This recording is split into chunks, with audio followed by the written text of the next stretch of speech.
This is VSiN, the sports betting network.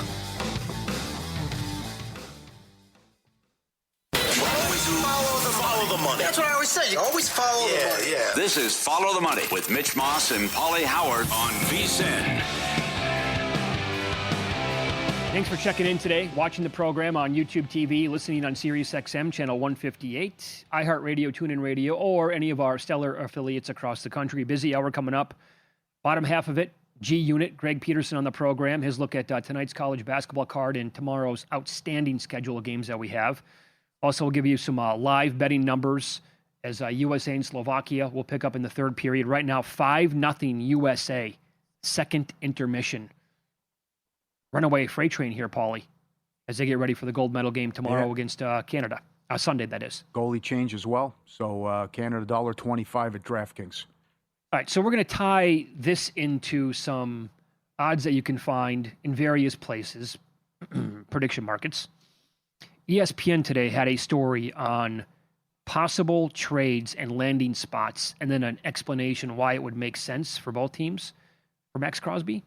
Again, he signed a 3-year, $106.5 million extension last offseason, but then he was unhappy when they shut him down in the final couple of games. So, multiple reports say he told Carroll and then told Mark Davis. Telling Carroll didn't do anything, but then told Mark Davis and Brady that he's done. He wants out. Mm-hmm. So right now, for him to stay with Las Vegas or to retire is 52%. The Bears are 17%. Here is what ESPN wrote for a potential trade. The Raiders would get wide receiver DJ Moore, a 2026 first-round pick, number 25 overall, and a 2027 third-round pick. Bears get Max Crosby. Does that do anything for you to move the needle? No. I can't, some of these offers, and, kind of reminds me of like 1995 sports talk radio. Guy calls up, hey, can we get a number one and we'll take, Tom Brady? I'll hang up and listen. It's like you got to factor in, guys, that Sauce Gardner just went for 2 number ones. Yeah. This guy's 28 years old. I also think the Raiders could be looking at this too if they could save $30 million if they trade him. Sure. But if he's unhappy, doesn't want to be there, okay. But certainly if Sauce is going to go for 2 number ones and this guy's a game wrecker, what you could get for him, and certainly there's going to be a lot of teams, and the Bears would be a great landing spot, Detroit, the Bills, the list goes on. But certainly I don't want one of the offers is a number one in George Pickens. Well, that's what I was going to get to next. Come on. Yeah. Why would I want George Pickens? And by the way, let's be real about this. When you compare the two players and what you said with Sauce Gardner and what he got, and maybe I'm being a little too harsh on this, but I'm like the number one Sauce Gardner hater in the country, evidently. They're not even close. I mean, Max Crosby is such a better football player than Sauce Gardner. You can't even compare the two guys. Now, did the Colts lose their minds by giving up 2? Of course they did. That was outrageous for them to do that. But you also kind of set the market for good players who are going to get traded. And Max Crosby, if he gets traded, I mean, I wouldn't blame the Raiders. They would have to get at least 2 number ones in return for him. Again, not close. Gardner, not same conversation as Max Crosby. And the offer would be to the Cowboys that they put up on ESPN.com, Pickens in a first-round pick, and the Cowboys would get Crosby in a 2026 second-round pick. The Raiders front office would have to be drug-tested on the spot to agree to that deal.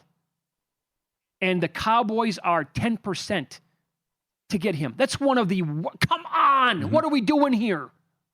Terrible offer. The Buccaneers. Chris Godwin... Yuck already. A 2026 first-round pick and a 2027 second-round pick.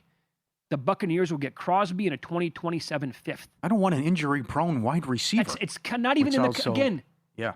If you pick up the phone and call me and I'm like, okay, I'll have the conversation. What are you thinking? Chris Godwin. Beep. Phone's going down. You're hung up on. This really is enticing, though. I mean, you got to be thinking... My God, if the Jets would come in with a Godfather offer, we could trade. How many picks could we get just to give up the number one pick, move down, and trade this guy? Oh, that would be the dream scenario. And I hope the Raiders would realize that. I know. This is 50-50. This guy's going to be good.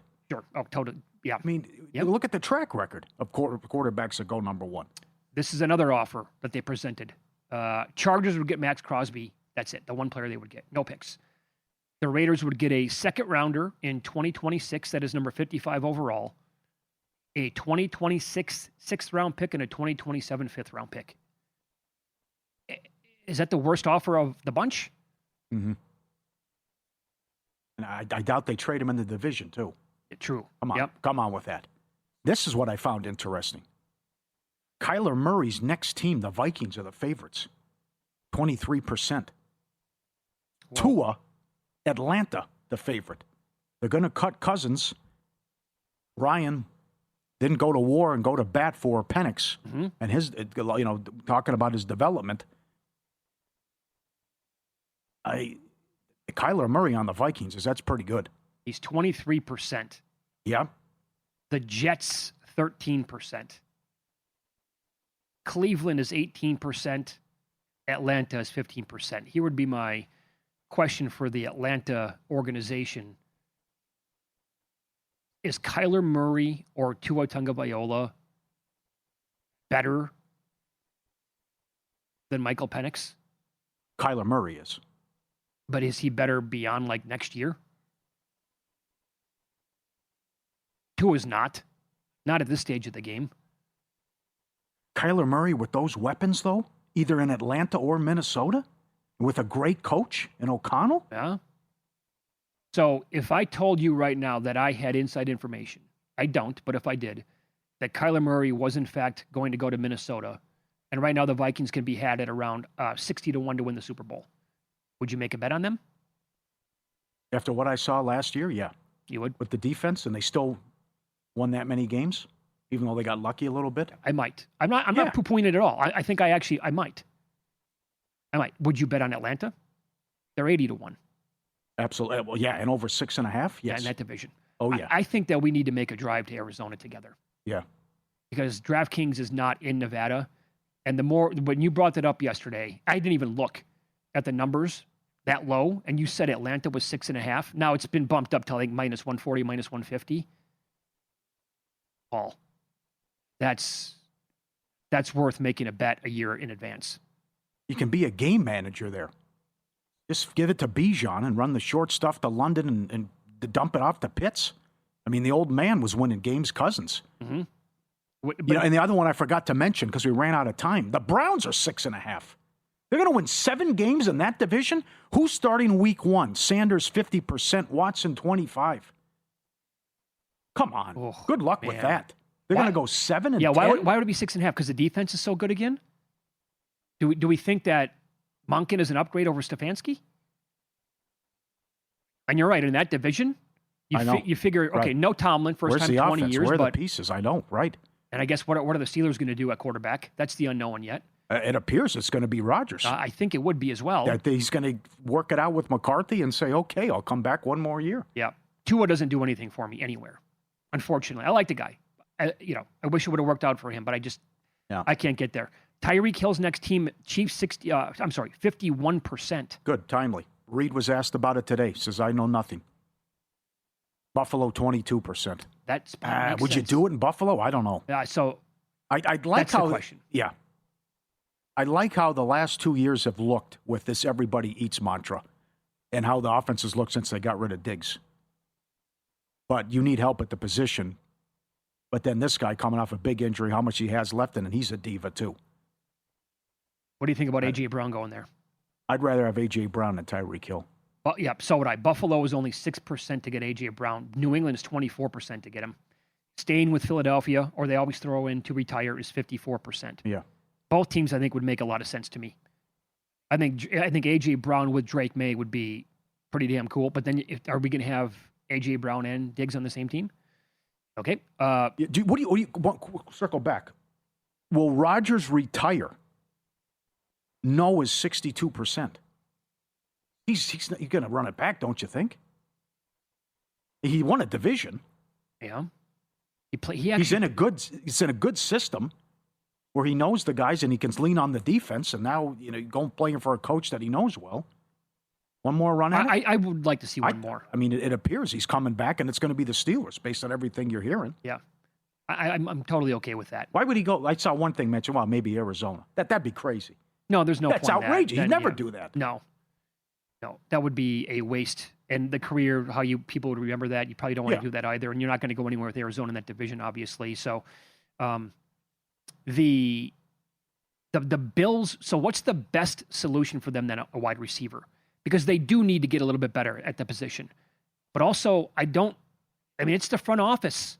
They blame McDermott, but Yeah. they were all hot and heavy on Keon Coleman. They threw him under the bus. Yeah, they did. And they've done that before with other wide receivers trading up to get them, and they can't hit on these guys. They had enough. As much as I ripped them this season, I mean, they should have beat Denver. Allen gave the game away, and they probably beat the Patriots. We can't have his entire career go by without him making one appearance in the Super Bowl. Yeah. Like, they need to act every single offseason like it's the most sense of urgency of all time. Otherwise, you're going to waste him by not getting to one. Unacceptable. Mm-hmm. Where are we at here still? All right, 5-0. 15 minutes left. 6.5 under minus 180. I'll make a strong case for a team total tonight over in college basketball coming up. And it's rolling. College basketball's here. Baseball season right around the corner. Perfect time to bet smarter with VSiN Pro. Every best bet, every host, every guest. The real-time DK and Circa betting splits. AI-powered prop tools. 24/7 video full show replays. Our all-new MLB betting guide, which is fantastic. Great job by Burke and Jensen Lewis. Team previews, stats glossary, key analytics to know, sharp betting insight from the experts, and the former MLB pitcher and host Jensen Lewis. Start today just $9.99. Save 50% off with an annual subscription. VSiN.com/subscribe. VSiN.com/subscribe.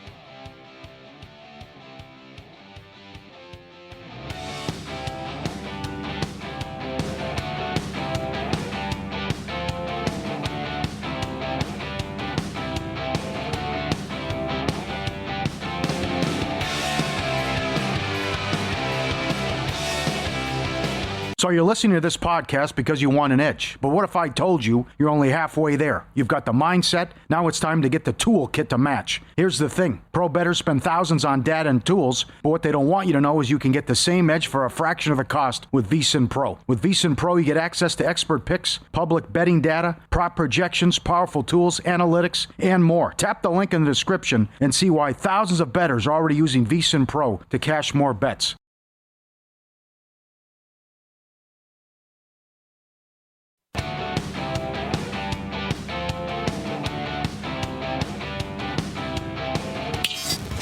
This is Follow the Money on VSiN. Well, how about that? Slovakia got a goal. It's 5-1 USA. Under 13 minutes to play now in this game. 31-15 shots now USA. Updated number, Paulie. USA laying 4.5 goals plus 105. Total 6.5. Now juiced $2 to the over. We're getting another one? You're the coach. Would you pull the goalie? Or you just say it's over, the hell with it? No, I would make a run for it. Yeah? I would. I think If there's another penalty, why not? Go 6-on-4, pull the goalie? sure. It's $2 for one more goal, and we have 12.5 minutes. Yeah. You want to do this? You want to bet it? I might have to change my stance from earlier about here's a breakaway, about what does Finland have in the tank. Nice save. Because Slovakia, this is certainly some soft goals. They made a goaltending change, but USA has toyed with them here and given them opportunities with numerous trips to the box. So the bronze tomorrow will be interesting. Now, I do want under 5.5 minus 160 in the gold medal game. Yeah. That's the play, I think. That's the play. Yep. Under 5.5 Sunday morning. Okay, so let me all give the you marbles. the numbers here at different books. DK is posting right now. They don't have a number up on the game. They just still have team futures up. It's Canada minus 125, USA plus 105. FanDuel, Canada minus 111.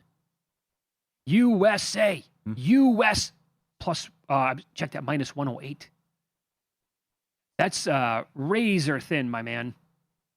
And then BetMGM has it minus 118 for the Canadians. They just said, we're putting up a 5. Overs minus 130, unders plus 10 cents there.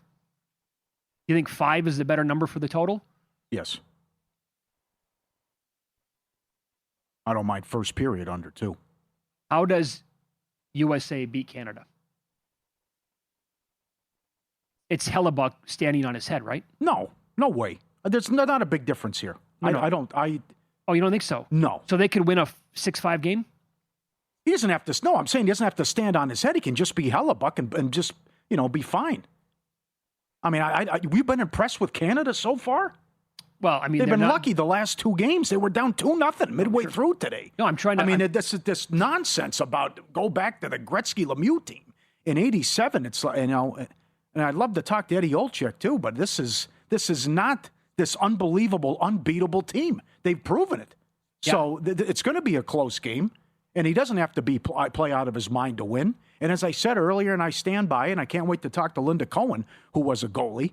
I think if there's a soft goal Sunday, it's more likely that it's Bennington that gives it up than Hellebuck. Okay. I will point out that you're making the case here for USA then to win a low-scoring game. That would tell me that Hellebuck probably plays a damn good game. Well, it's also tough. Power play and special teams have been huge here. Look what happened in the women's game. Canada gets their only goal shorthanded, right, which was incredible. But it comes down to what happens on the power play and also with the injury status with Crosby. But I would think if you stay out of the box, play your game, you're going to be fine and have an excellent chance to win. I'm intrigued by that minus 111 at FanDuel in Canada. They do that a lot. Different sports. They don't look at, it's not a copy and paste there at FanDuel. If you notice that, I totally agree with Jeff Davis here at Circa. I think they're outrageous, this price and the thoughts of Canada so far. Circa had it here, and in other spots, there were the $1.50 to win the gold before today. And they're down 2-0 to Finland? Well, they were obviously huge favorites in that game, so hence, assume that they were going to get there no problem. Go back to the last 2 games when it's been money time here. They also got the benefit of the doubt in overtime with the rules. They got a huge edge with overtime being 3-on-3. Oh, they'll have because I have to face McDavid, McKinnon, and McCarr then. Well, that's going to be... good luck. That doesn't matter. That's going to be a big edge against USA as well. Oh, sure. I give them the... Yeah. If it goes to that final period there. Still 5-1, okay. Under 11 minutes to play. What do you have for a team total tonight? Okay, so this is interesting to me. Our team takes the floor tonight, laying 7.5, Miami, Ohio, 26-0. 5 games left in the regular season. They average 92 a game. Their team total is 81.5. Jordan Scott pointed this out. They top 5 in the country in scoring. They beat Bowling Green on the road 93-83. They have gone over this number 10 of the last 11. Why is it so low? They're a scoring machine. I think you got to play that on principle, and if you lose, you say so be it. And it's a 10-1 overrun. They average 92 a game. They're at home, and they already scored 93 against Bowling Green in a previous meeting. And their team total is what tonight? 81.5. 81.5, okay. How about a first-half team total over as well? Now, can I give you this? So they're laying tonight, what's the number, 7.5 right now? Yeah. Okay. So undefeated Miami of Ohio by 7.5 or 8, right? These 2 teams played back. Now, it's been a good month and a half, but they played on December 30th. That game was at Bowling Green. You know what the number was in that game? No, but it's going to surprise me because I know Miami of Ohio doesn't have a great power rating, and you see that they're laying like 1-2 a lot in road games. I was absolutely stunned. Were they underdogs? Were they underdogs? Bowling Green was laying 6.5. Get out of here. Is that right? Can you believe that? Oh, my God. And the total was 150.5, and it just blitzed right by that, no problem. Like 150.5. What do you got? What? Who are you kidding? Yeah. These guys can score. Yeah. Hey, Luke, can you look for a first half team total on them as well? That might be like 37.5 or something like that. Yeah. 38.5 is the number. Not bad. Man, maybe split them, do both. I like where your head's at. Doesn't make sense. It's like, it's like when you listen to Nigel Seeley analysis. It's like, I can't be upset if it loses. I mean, they keep going over that, and they average 92 a game. Games going back, 86, 90, 90. There was a 73 against Buffalo to stay under. 85, 86, 107, 105, 100, 87, 87. Yeah. Yeah. Pretty good. Yep. Now, the other thing is if they win, you got to be feeling good about their chances too. This whole thing, and we talked about it yesterday. They're plus 320 at DraftKings to miss the tournament. But what happens if they stub their toe? And I've never seen this before. They keep winning games, and they don't move off their seed line. They stay in 11 seed. They only have 3 road games left.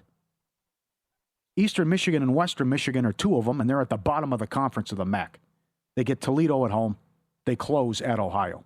I'm looking at bracketmatrix.com right now. They have Miami. This is like a combo of like 100-plus bracketologists, and they take the average number. There they have Miami an 8 seed. Wow. Miami of Florida. Okay. And Miami of Florida is 21-5, I believe. They have Miami of Ohio, not even the top 11 seed on that line. They have them between USC and UCLA. Boy, UCLA. Bruce Marshall's coming on in 40 minutes. He's got an opinion on the Illinois-UCLA game. I can't wait to hear what it is. Yeah. Cronin apologized to the kid that he tossed out. Yeah. But that goes back to, are we really going to do this? No matter what league you play in. And G Unit will be good on this too. It's like, you're going to go 30-something and 1 and not get in? Or come on.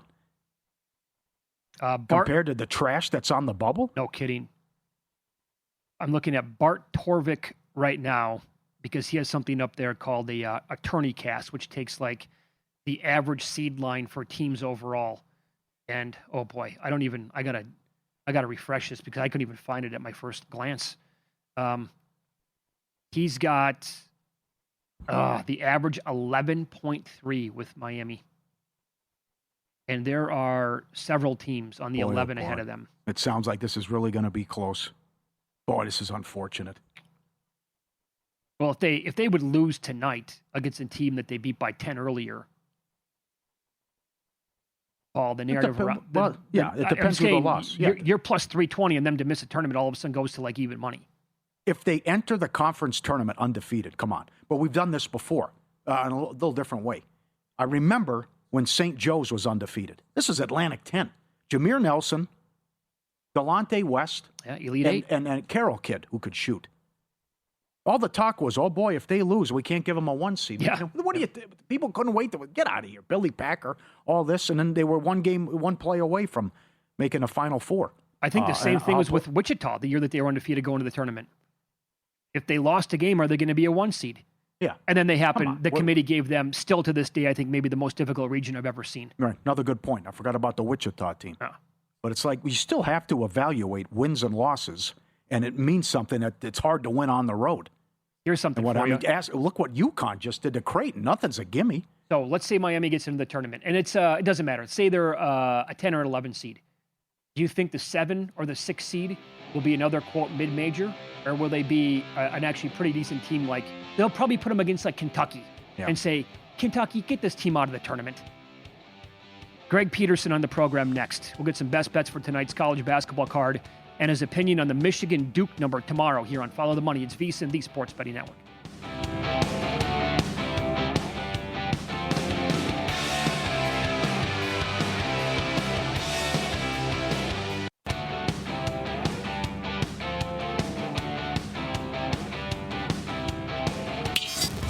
This is Follow the Money on VSiN.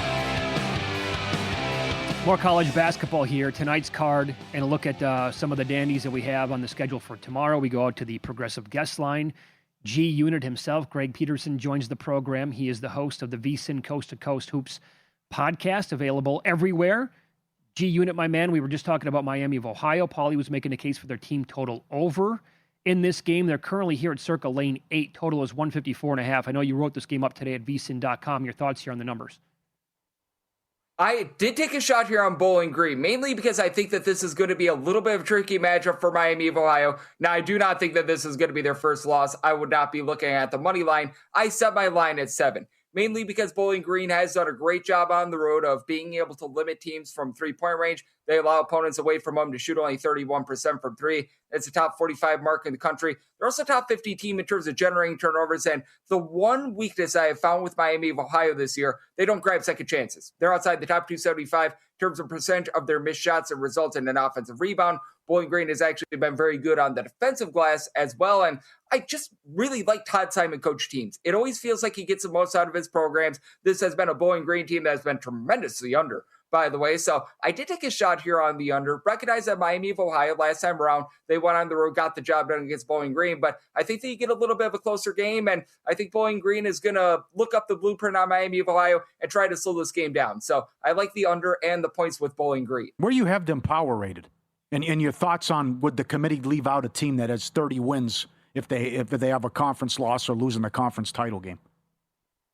Miami of Ohio, for me, is a top 30 team. I've been finding value on this team all season long. I'm against them here tonight against Bowling Green, but I have found myself probably in like 75% of Miami of Ohio games betting on them. It just feels like the bookmakers have not gotten the number right on these guys, and there's just something to be said about getting the job done. And that's exactly what Miami of Ohio has done. And I know that you guys were talking about what happens with Miami of Ohio if they lose 1 or 2 games going into the NCAA tournament. I think that you have to take a look at the human's perspective of this as well. Could you imagine being the head of the selection committee and being like, oh yeah, we put in some team with 13 losses from a power conference and we left Miami of Ohio with 1 loss out. You have to rename the NCAA tournament to the Power 4, Power 5 tournament at that point. There's going to be so much outrage if you leave them out. In my opinion, you need to still reward wins. Yes, you have to take a look at strength of schedule and everything like that, but it's not entirely Miami of Ohio's fault that they don't have a strong strength of schedule because all the big boys are shaking in their boots because they don't want to play against Miami of Ohio. So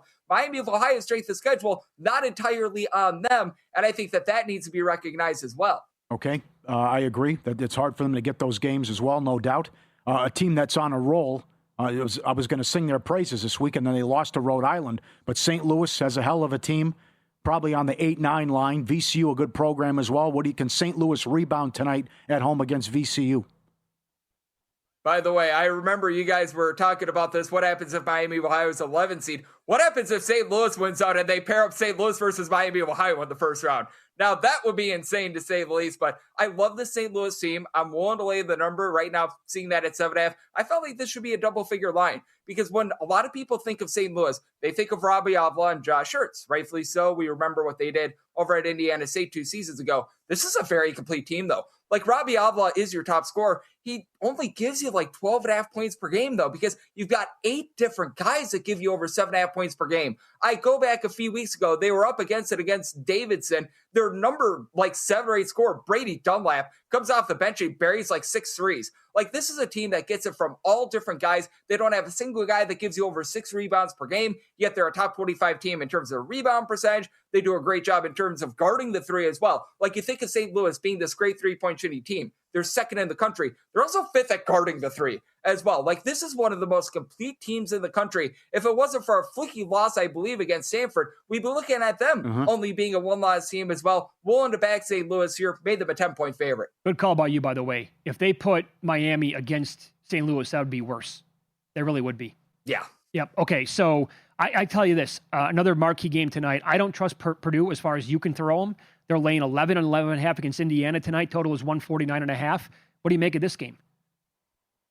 I feel like this number has gone a little bit too far, especially with the fact that this is an intrastate rivalry. Indiana and Purdue, we all know that there's not going to be a ton of travel for Indiana to have to go up with, and this is one of their biggest games of the entire season. You've got a Purdue team that has been doing a nice job down low, and that's a kryptonite for Indiana. They don't grab a lot of second and third chances, but this is also an Indiana team that has been really good with their interior offense. They're a top 30 team with their 2-point shooting percentage, and that's where you can hurt Purdue. Even though Purdue is a nice rebounding team with Oscar Clough, Trey Kaufman-Renn combining for about 16 or so rebounds per game, this is also an Indiana team that should be able to find some holes down low because Purdue's outside the top 150 in terms of opponents' 2-point shooting percentage. With Purdue, they could be a little bit shaky with that backcourt as well. Indiana's not going to put you under duress, generate a lot of turnovers, but I like what you're able to get out of the versatility of Tucker DeVries. Lamar Wilkerson has become one of the more underrated shooters in the country. I think that Indiana's going to be able to hold in there. And I think that this becomes a slog of a game. Purdue, outside the top 275 in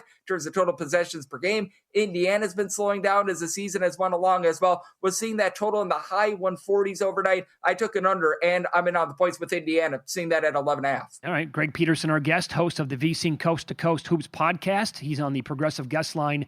You have a best bet overall tonight before we get into tomorrow's card?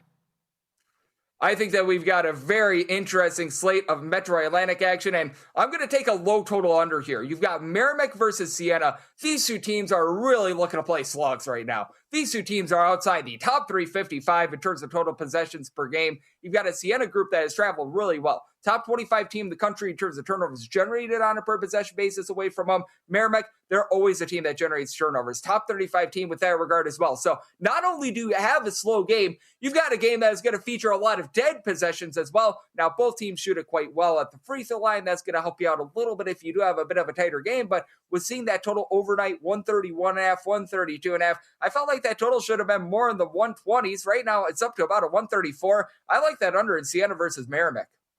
Very good. Okay, let's move into tomorrow's schedule, which is awesome. The marquee game certainly is Michigan playing Duke. That's in Washington, D.C. Odd to have a non-conference neutral court game this late in the season, but here we are. The number one team in the country is Michigan. They're laying 2.5. Total is 148.5. What do you make of it? I set my number at a 2.5 as well, so I'm going to be waiting to see if we get a little bit of line movement. I have yet to bet the side personally because this is right now right on my number. That said, I do like the over here. Set my total at a 150.5 because if it is as close as we are thinking this game is going to be with a 2.5 point spread, you have to think that there's going to be a little bit of late game fouling, and this is a Michigan team that is playing super up tempo. They're a top 30 team in the country in terms of total possessions per game, and it's not like it's a Michigan team that's going out there launching a bunch of threes. They're built around their low post play. You've got a Dave Mara, Yaxel Lendeborg and company, and that's the same thing for Duke. Duke is typically a team that has really explosive guards, what have you, but they've been looking a little bit more down low with Cameron Boozer really being the primary facilitator for this team. So I do think that with you having just really consistent low post play on both sides, both of these teams are going to be able to find some buckets on the inside. I think that Michigan is going to be looking to play at a very fast pace. So I do like the over. And by the way, I will say, you just mentioned it, very odd to have a non-conference game this late in the year. How good are the schedule makers to think, oh, this is going to be a top 5 game right here? Yeah. Because typically we would not get this sort of a matchup. So for me personally, this is a real treat. Yeah, another no one. doubt. Okay, sorry. How about another one? Houston 5.5 at home to Arizona. I'm going to be willing to take the points with Arizona. I set this line at 2.5. I recognize that things have been less than tremendous for Arizona over the last week or so. They failed to cover that game against BYU. They take the pair of losses, but you've also got a Houston team coming off of a massive heartbreak on Monday. It looked like they had that game in the bag against Iowa State, and if you, like me, had 2.5 points with Houston, you're wishing that they would have grabbed that rebound on the missed free throw because that costed you a cover. So that was pretty disgusting to say the least. But for Arizona, they're able to do a nice job down low. And I think that that's actually something that's a misnomer with Houston. Houston, always a good team with regards to their post play, but this year they've been outside the top 125 in terms of defensive rebound percentage. They're allowing teams to grab over 27.5% of their missed shots as an offensive rebound. Meanwhile, you've got Toby Awaka, Montevis Krivas, who are able to give you a combined 17 to 18 rebounds per game. Arizona is not a team that looks to shoot a lot of threes, but when they do need to pop them, they're pretty solid with Jaden Bradley and company. I think that Arizona is going to be able to hold in there. So I'm willing to take the points with Arizona, and I saw that total come out like a high 130s overnight. This is starting to creep up as we're doing this, like a 140, 141. But so long as we can keep this below 142, I also like that over. Very good. In like 30 seconds here, is there something amiss with UConn? I think the biggest thing is they don't do one thing great, and they don't have that go-to low post player like a Donovan Clingan back in the day. Everything about this team is solid, but there's nothing truly amazing about them, and I think that they need Solo Ball to get back to how he was shooting from three-point range last season. Last season, shot 40% from three, closer to 30%. If he can find it, UConn could become a title contender, in my opinion. If he doesn't, I think that this is going to be a good but not great team. Great stuff. You can follow Greg on X. He's at GUnit_81. Yeah. And the Coast to Coast VSiN podcast as well, talking college basketball every single day. Greg, awesome. Thank you. Best of luck this weekend. Always appreciate it, gentlemen. Thank you so much. Thank you. Up next, we will try to make sense of the NBA betting card that we have. Day 2 now, Tankathon, after the post All-Star break is here. And we'll update the USA game and what the number looks like against Canada on Sunday next.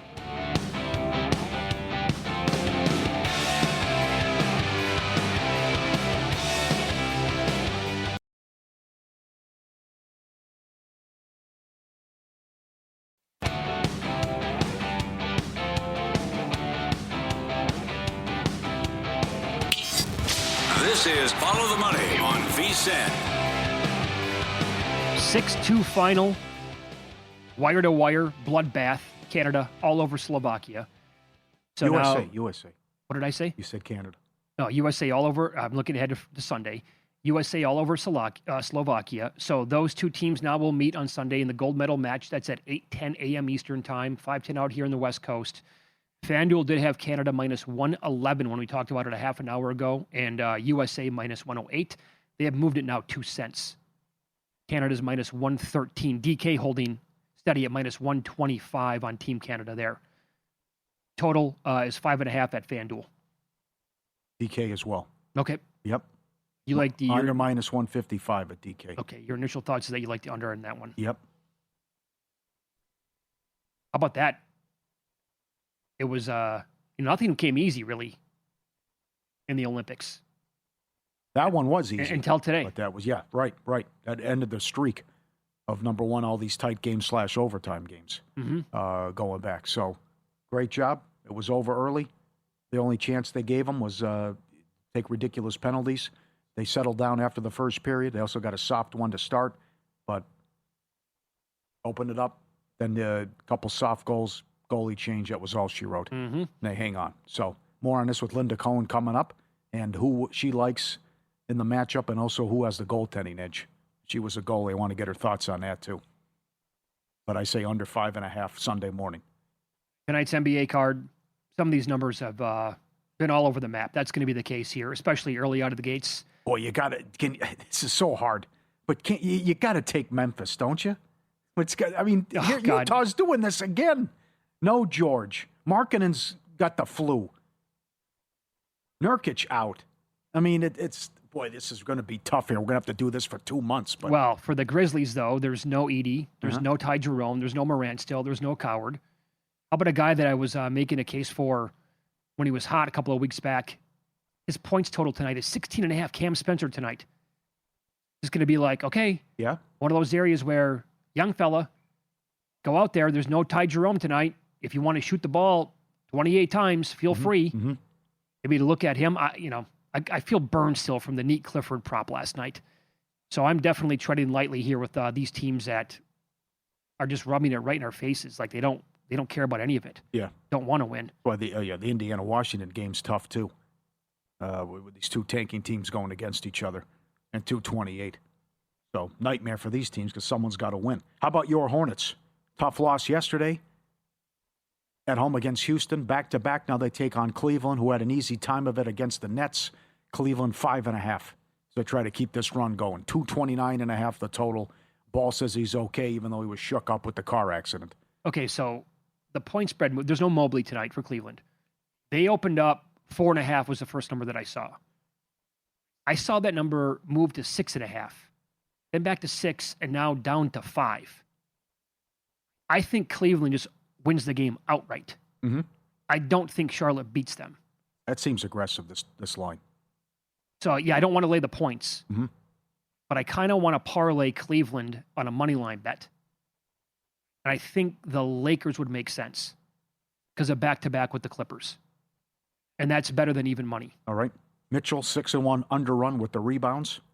Check that out, all the props and the streaks at vsin.com with the NBA prop analyzer. Now, Knipple, 3 threes last night. Now, this is getting juicy because would they really do this? And I know Kelly Bidlin and the guys got into it on the podcast about could they, tank away Cooper Flagg's Rookie of the Year award.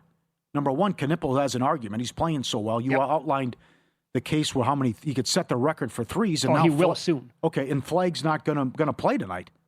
So how many times are they just going to say, we don't want this, we're not going to play the guy, and they're going to continue to sit him as he was as high as $7? Okay, so when I looked before the show, you could still find Weapons Con at 5-1. Yeah. Maybe a little bit better than that. Is that number worth it because then you have to have that one banked away until at least the middle of April. Remember, the NBA is very strange how they present the awards. You don't know what night it's coming. They announce it down the road, and it's one at a time. So it's not like there's ever been an award show like the NFL does it where they wait a couple days before the Super Bowl. They just like the first night of the playoffs. Here you go. Here's Defensive Player of the Year. Yeah. Is that a big deal, though? Is that does Flag, do the Mavs care?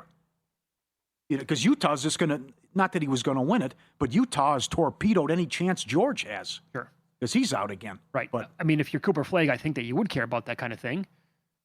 But on the flip side, I think maybe it is worth it to take Kneppel at 5-1 if that's going to be the game plan and Flag's going to be, a soldier. Yeah. Say, okay, I'm hurt. Yeah. Or, yes. I got the flu again tonight. Right. Not good. And Charlotte makes the playoffs. For sure. That's right. That's a strong case. Oh. I think it's worth a flyer.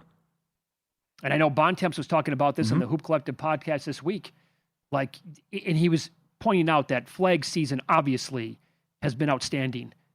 So has Con Kneppel. And there is a strong path here where that's going to continue on. By the way, it was a rough loss for them last night. And then the Magic won and the Hawks won, so not good. But if the Hornets were to pull off that division, again, it's NBA voters. I don't know how much stock they would put into that. But if the key here is how many games the Mavericks are going to decide to say, Cooper Flag, you're done, pal. Right. That's why the NBA MVP is so intriguing about what's going to happen with the games missed and how many you have to play. But that's, because look at what they're doing tonight. Minnesota, an enormous favorite now. As Flag's out, you still have 3 other guys questionable. And to me, it's got to be Marshall over points for Dallas with the props. God, Minnesota's up to 14. Higher than that in some spots. Isn't this 15 and a half at DraftKings. 15 and a half? Yeah. Isn't this the spot where you want to actually be on the other team?